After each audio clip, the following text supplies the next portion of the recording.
Salam alaikum.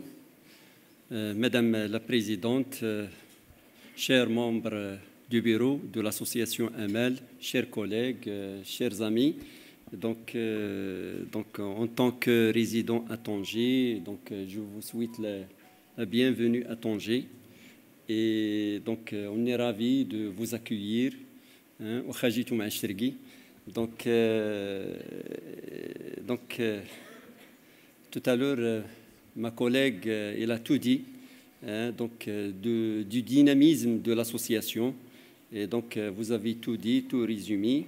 J'ai suivi avec vous les cas cliniques du professeur Qassimi, j'ai bien adoré. Ma présentation, la présentation qui m'a été confiée, c'est les infections urinaires chez l'enfant. Et donc, je vois avec moi des collègues, des étudiants qui ont passé le service.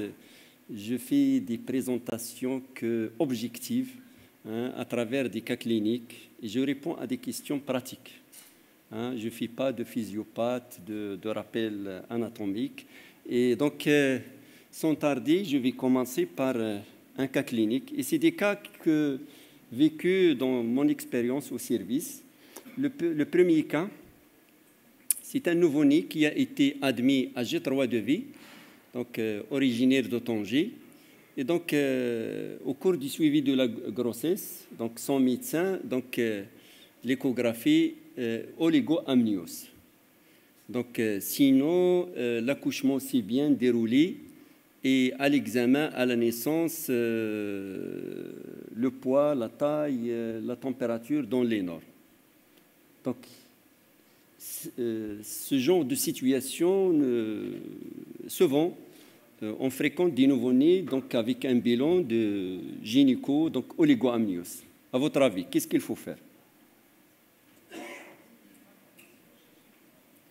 Donc, voilà, j'ai entendu des malformations. Quand on a oligo-amniose, donc moins de liquide amniotique, ça veut dire que le nouveau-né, le fœtus, il n'urine pas. Il faut penser, la première des choses, à la malformation rénale. Vous voyez d'autres étiologies ici. Hypoplasie pulmonaire, autres malformations. L'essentiel, qu'est-ce qu'il faut faire à la naissance? Donc, à la naissance, il faut examiner l'examen clinique, bien sûr. Il faut faire...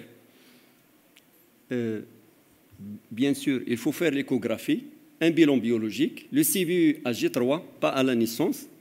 Heureusement, donc, qu'on l'a vu à G3. Et il faut voir la fonction rénale. Donc, on a fait le bilan biologique, le CVU, la numération, la formule sanguine. Et donc, rien à dire. On n'a pas fait l'échographie. On s'est dit que tout, il est bien, il ne présente pas de malformation. Mais le nouveau-né, il revient à G20 avec des cris insistants, la fièvre, donc signe de déshydratation. Donc, et là, on s'inquiète. On commence à revoir le diagnostic. On s'est dit, on a oublié de demander l'échographie. Voilà. Et en même temps, on a pensé à l'infection urinaire. Les cris insistants, c'est l'équivalent de douleur abdominale chez le nouveau-né et le nourrisson moins de 3 mois. Donc, puisque vous voyez le CVU, donc il est trouble. Donc, c'est trouble avec leucocyte, donc CRP qui est augmenté. Donc, c'est un tableau d'infection urinaire qu'il faut traiter et compléter par l'échographie. Et on a complété par l'échographie. Vous voyez, c'est une dilatation du urètre postérieur. Donc, voilà, c'est une malformation urinaire. Qu'est-ce qu'il faut faire? Bien sûr, il faut compléter, mais à quel moment qu'il faut demander l'urétrographie cystograde? Il faut attendre la guérison, après le traitement antibiotique. Et donc, voilà, il s'agit de valve de l'urètre postérieur. Qu'est-ce qu'il faut faire? Donc, c'est le chirurgien pédiatre, il va faire la vésicostomie. Voilà, c'est ce que vous voyez. Normalement, si on a fait l'échographie à la naissance, il va faire la vésicostomie à la naissance. Et donc, enlever la valve après une année. L'échographie qu'on a fait au cours du suivi, donc avec un médecin, vous savez, l'échomorphologique, c'est difficile, donc peu qui font l'échographie morphologique. Il parle on n'a pas de malformation. Il a parlé d'oligoamnios. Le deuxième cas, à 2 mois, on reçoit un nourrisson avec fièvre et donc qui présente une fièvre intermittente. À quoi il faut penser? Toutes les étiologies d'infection chez le nouveau-né. C'est une infection à différentes localisations. Localisation urinaire, pulmonaire, neurologique, donc toutes les infections. Et voilà. Et quand on a fait, donc, voilà, on a fait la numération, donc hyperleucocyturée, une CRP qui est à 134, à 144, avec donc, le reste du bilan qui est normal. Le CVU, voilà, il est positif. À quoi il faut faire attention? Vous savez que c'est difficile de faire la bandelette urinaire donc, chez le nouveau-né. Il faut tamponner les couches ou bien, mais tout à l'heure, on va parler comment recueillir les urines. Donc, le CVU qu'on a fait, aspect trouble, et donc la leucocyturie qui est très élevée, avec donc, le germe, c'est l'Escherichia coli. On a traité avec bien sûr l'antibiogramme, prise en charge, antibiothérapie, on va parler B-antibiothérapie, et complété par l'échographie. Le troisième cas, un garçon de 50 jours, le jet urinaire, il est faible, et donc avec fièvre et refutité hypotonie.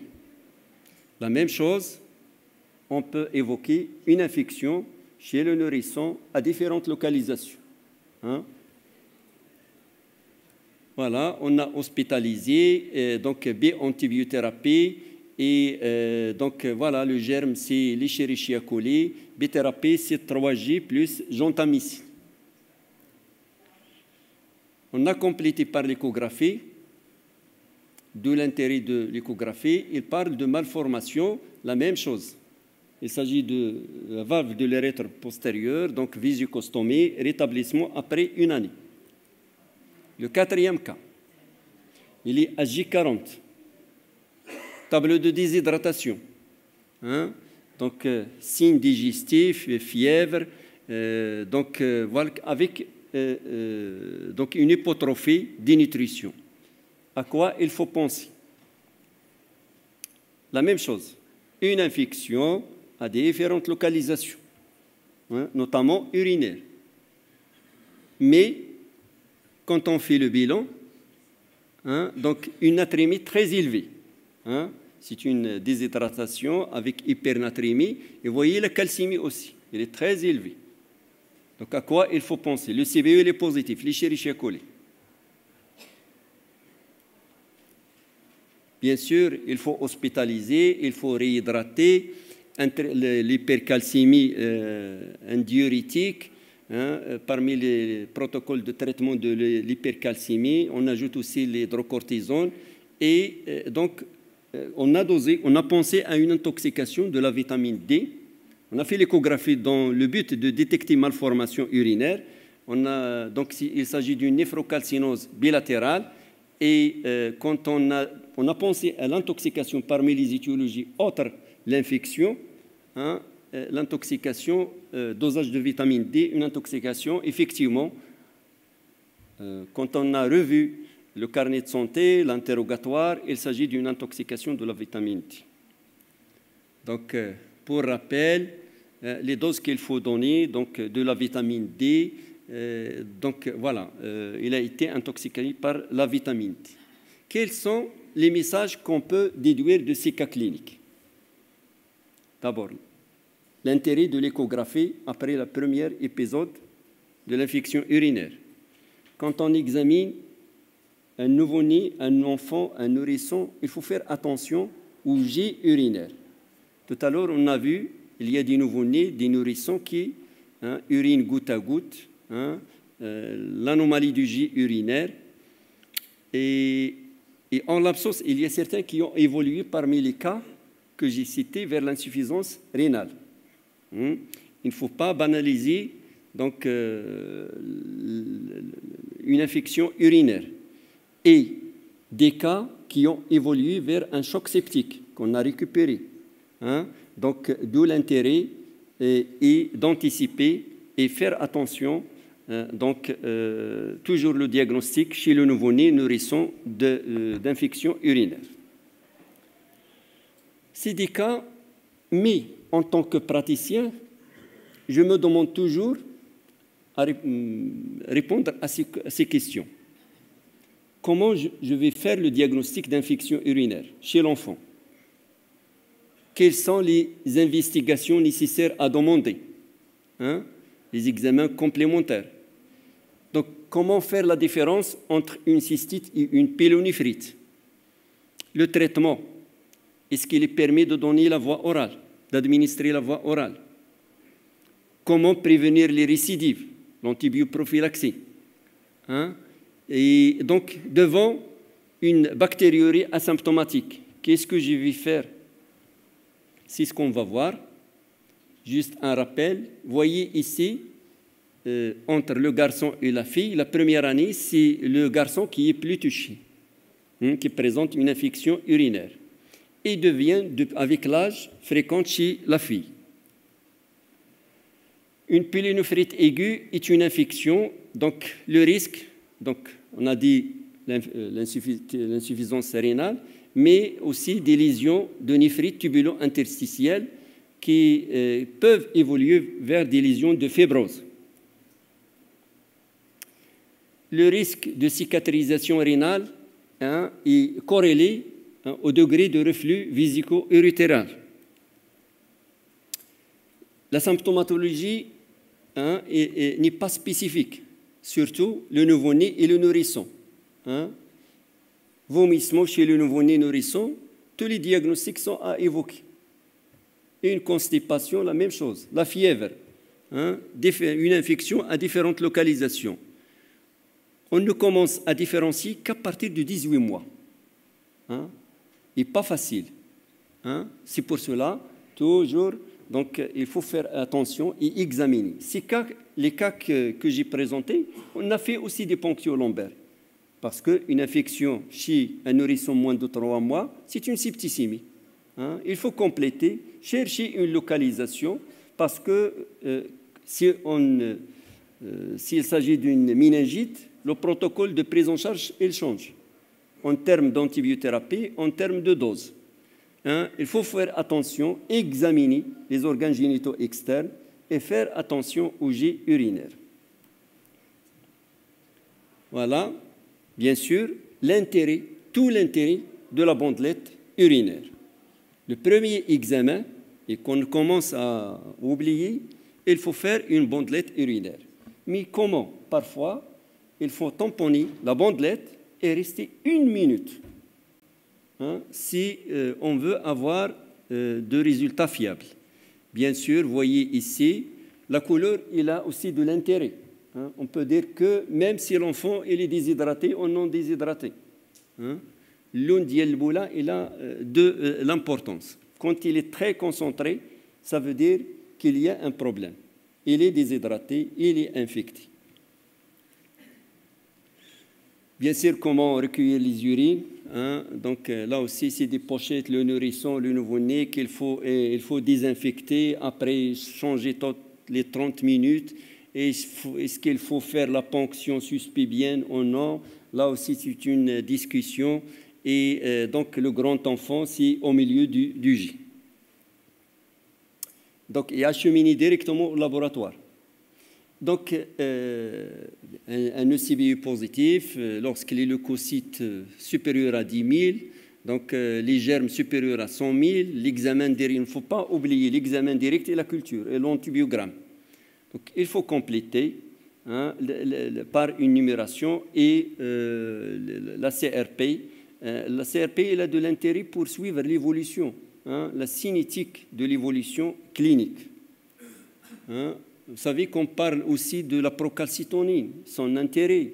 Est-ce qu'il est corrélé au degré de reflux, hein, le grade de reflux, est-ce qu'il s'agit d'une infection haute ou basse, hein, une infection précoce, hein, mais on ne la demande pas souvent. Mais quand on pense à l'infection urinaire, il faut y penser à demander. Je suis membre de la Société marocaine d'infectiologie et de vaccinologie. On a fait un travail. Donc en 2013, cette année aussi, on va refaire le même travail. Chaque année, on fait des travaux multicentriques à l'échelle nationale sur une thématique. Donc quand on a fait les 5 CHU de Royaume, à l'époque en 2013, et donc le germe le plus fréquent, c'est l'Escherichia coli. Pélonéphrite, la précocité, l'intérêt de la précocité du traitement, c'est diminuer le risque de bactériémie, le risque de complications locales, type d'abcès et le risque de cicatrice. Donc, bien sûr, moins de 3 mois, c'est une septicémie, hein, donc il faut hospitaliser. Hein, quand il y a des facteurs de risque, qu'est-ce qu'on entend par les facteurs de risque? Un syndrome infectieux, hein, sévère, une uropathie et un contexte socio-familial. Donc, quel antibiotique? Donc, moins de 3 mois, automatiquement la bi-antibiothérapie.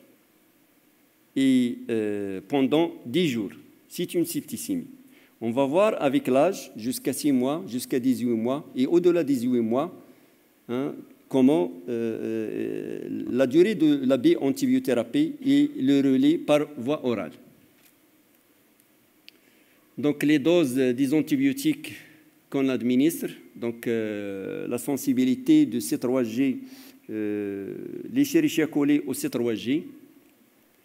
Bien sûr, l'avantage donné oral, la question qu'on a posée tout à l'heure, orale ou intraveineuse. Et donc, vu le risque, hein, moins de 18 mois, moins de 3 mois, la bi-antibiothérapie pendant 10 jours.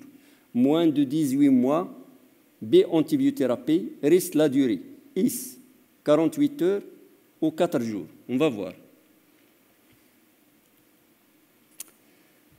Donc, quel argument pour l'antibiothérapie injectable initiale? Donc, on n'arrive pas à différencier est-ce qu'il s'agit d'une infection basse ou haute. Et pour ne pas, et surtout dans notre contexte, pour ne pas prendre ce risque, on préfère donc donner la voie injectable. Et aussi, quand on doute sur l'infection, quand on a une infection, de préférable de demander complétée par la procalcitonie. Hein? Et donc, voilà l'association, les arguments, donc spectre large, bactéricide plus rapide et limitation de l'émergence de mutations des résistants. La durée du traitement. Moins de 3 mois, c'est 10 jours. Il arrive qu'on prolonge parfois la durée jusqu'à 15 jours. Donc, des travaux standards. Donc, on a standardisé la voie injectable, moins de 3 mois pour 10 jours.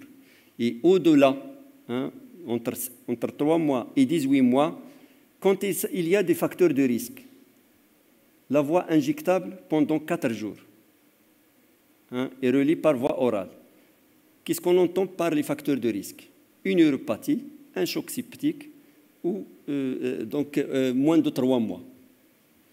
Et si on n'a pas de facteur de risque, on peut admettre à donner la voie, la bithérapie, donc pendant 2 jours et reliée par voie orale. Donc, est-ce qu'il faut refaire un ECVU de contrôle?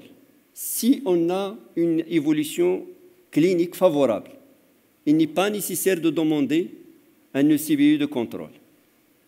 Mais quand on a, donc il n'y a pas d'évolution favorable ou une malformation, il faut demander un ECVU de contrôle. Donc, quand il s'agit d'une pyélonéphrite aiguë, comment on traite? Vous voyez ici, moins de 3 mois, avec signe de sepsis, uropathie malformative, cifotaxime plus aminoside ou ciftriaxone plus amikacine, 2 à 4 jours, relié par cifimixine, 6 à 8 jours. L'antibiothérapie en ambulatoire, donc chez un nourrisson supérieur entre 3 et 6 mois, avec absence de sepsis, c'est le contraire de première figure, et pas d'uropathie sous-jacente, donc il faut donner cifotaxime intraveineuse ou intramusculaire seule ou amikacine seule, la durée 2 à 4 jours, relié toujours par cifimixine. Et faire bien sûr le bilan. Il ne faut pas oublier l'échographie et on va voir si elle est normale, la continuité, s'il est anormal, comment poursuivre les investigations. Donc l'antibioprophylaxie, là aussi il y a une grande discussion. Quand je discute avec mes collègues, vu mon expérience, dans notre contexte, quand on a une malformation, il faut donner l'antibioprophylaxie. Vu le risque, si vous allez, si vous faites une recherche, une grande discussion, mais il faut tenir compte du type de malade, du contexte.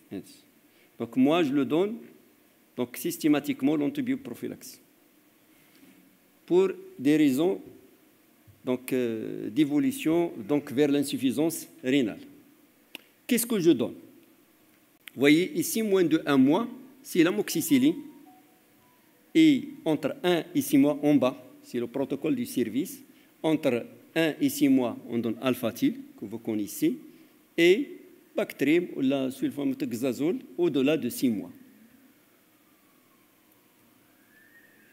Comment poursuivre les investigations? Quand il s'agit de première infection, il faut demander l'échographie. Et s'il est normal, il faut juste surveiller. Quand il est anormal, la cystographie rétrograde après traitement de l'infection. Et soit, donc, quand on a un reflux, il faut compléter par la scintigraphie après 6 mois.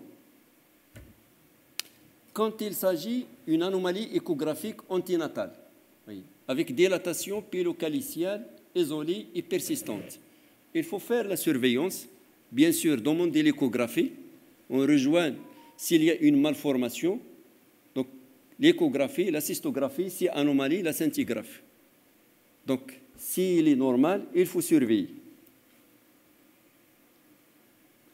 Donc, voilà, ici, la circoncision.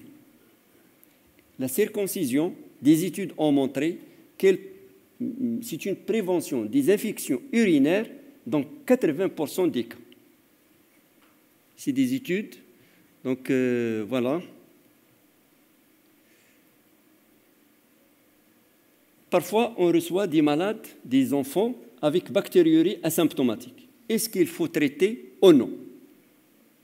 Là aussi, il y a une grande discussion. Comment on traite? Il faut associer, donc il faut examiner, mais il est asymptomatique. Il faut examiner son poids. Est-ce qu'il y a un retentissement? Il faut faire un bilan biologique, les marqueurs de l'inflammation. Personnellement, j'ai vécu beaucoup de malades avec des CRP très élevés, avec une bactériurie, il est asymptomatique. Il faut traiter. Il ne faut pas prendre le risque. Sinon, il faut expliquer une CRP à 100.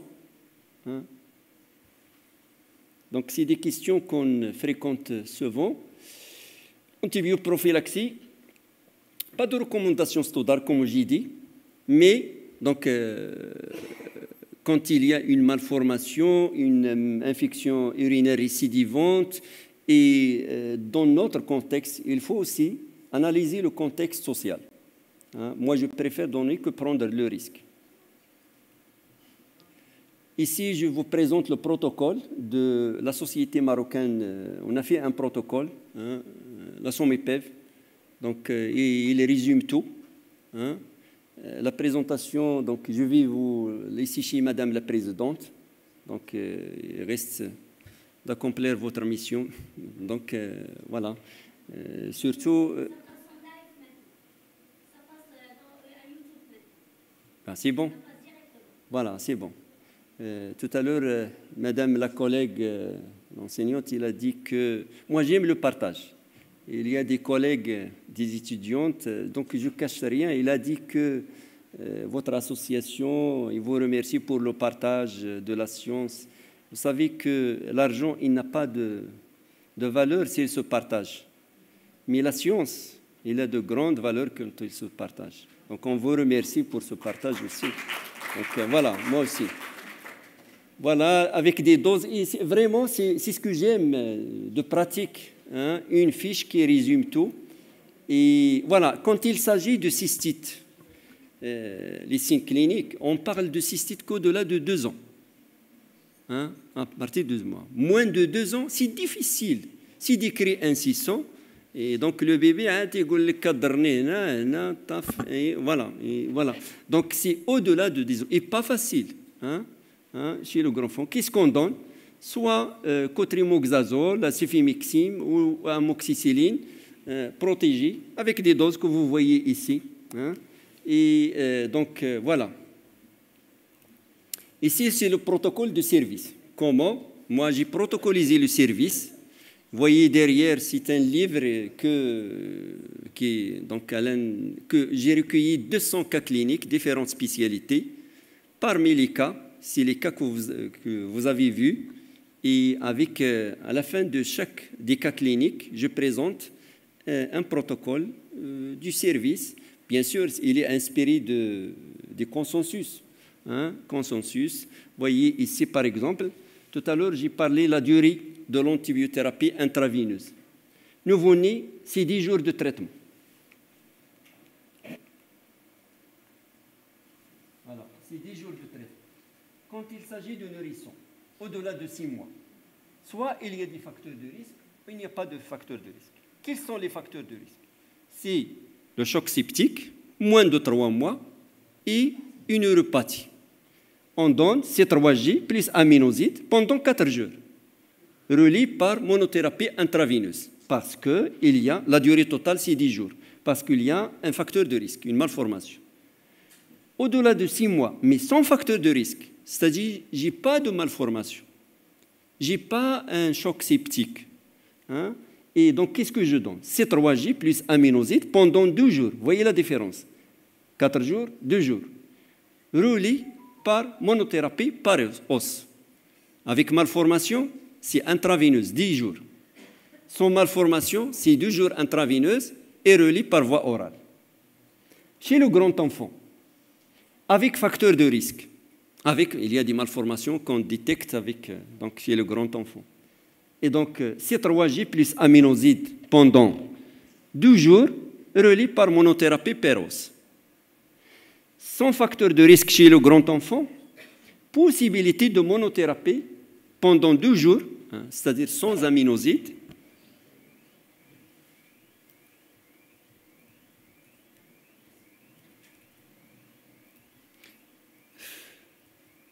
Voilà.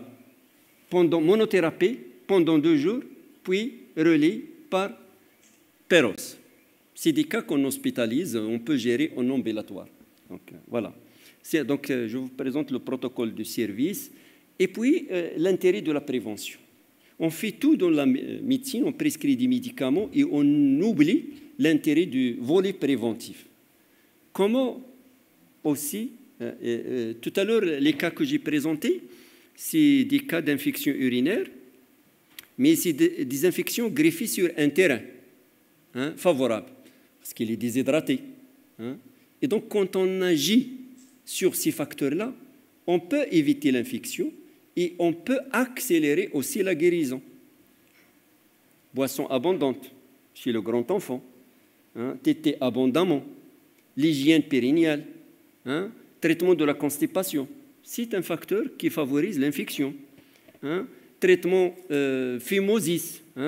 Et donc les risques, c'est l'hypertension et l'insuffisance rénale. Les messages qu'on peut retenir. Devant toute fièvre isolée chez un nourrisson, il faut chercher une infection urinaire. l'intérêt de la bandelette urinaire. Valeur prédictive négative 98%. Premier épisode d'infection urinaire, et il faut systématiquement et obligatoirement faire l'échographie. Un ECBU de contrôle n'est pas obligatoire, sauf évolution défavorable. Réservé aussi, hein, on commence à donner ces médicaments dans d'autres pathologies, hein, et il faut préserver la cifimixime et le cotrimoxazole, les réserver aux infections urinaires. Voilà, et je vous remercie. Ici, voilà, c'est des cas. Ici, juste, vous voyez le livre qui est donc 200 cas cliniques et que je ne vends pas. Hein, c'est donné gratuitement. Chaque fois que je trouve un suspenseur, je le donne. Mes collègues le connaissent. Je vous remercie. Merci beaucoup.